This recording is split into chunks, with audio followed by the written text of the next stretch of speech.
I am a St. Louis native, born and raised. I love everything about my city. I knew that Yes. when I went away to college, I'm first generation. I went away, I knew I was coming back so that I could support my babies. I heard from a couple other friends who had different positions at Kairos. They said, sis, this is where you need to be. We know your philosophy on education, Right. and That I'm word of telling mouth. you, okay.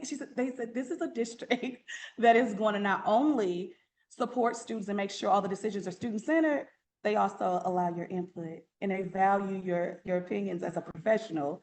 I was like, there's no way, no way in this day and age in education that there's some magical place like this. And then I came to visit. I looked around and they were doing the things that my teachers used to do when I was younger, the things that got me excited about education. My leaders always talk to us before they're making big decisions that affect the teachers and the students. They want to make sure that we are working as a team.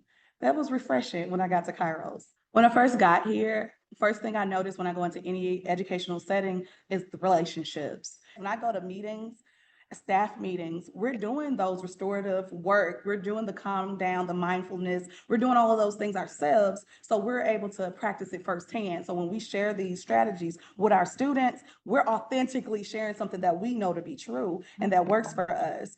They have restorative justice here, not just by word.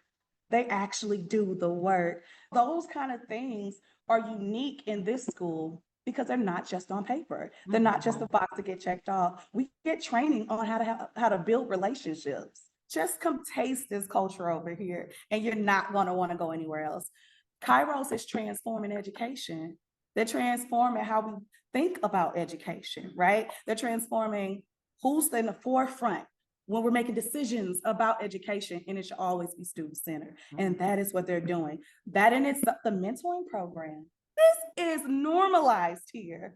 I was doing this in after school and spending my own time to do A, B, and C at other schools to get babies in because we know that this is best practice. They said, no, baby, we're going to make it easy for you. And so they have us set up with podlings. I'm a coach. I feel empowered in that role. There are so many leadership opportunities here.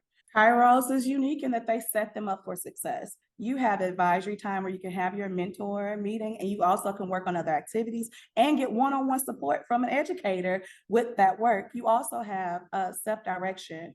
When I was younger, we called it free period. This is not that. This has an intention with it. And so you're guiding kids through that work. It's almost like college prep, but it's also life prep because it's getting you ready to be organized and also to be self-motivated. You get that support from your teachers, but we're shaping little humans. We're making sure that they're getting ready for life and not just spoon feeding them something and asking them to regurgitate it on a test. We're actually giving them the information and allowing them to go into practice with it. Every single cycle, there is a practice, there is an application for what you learn throughout that cycle, not just a test. There's nothing like visiting this space and seeing this interaction firsthand. You have to see it to believe it. Some of my coworkers have said, I heard about Kairos before I came here. I didn't believe it because it sounded so good. This kind of becomes the landing ground for teachers who have experienced traditional education, and it does not satisfy the needs of students, nor does it satisfy the need of a person who genuinely wants to help kids, right? And so Kairos just kind of becomes that collective of good teachers who do want to do the work.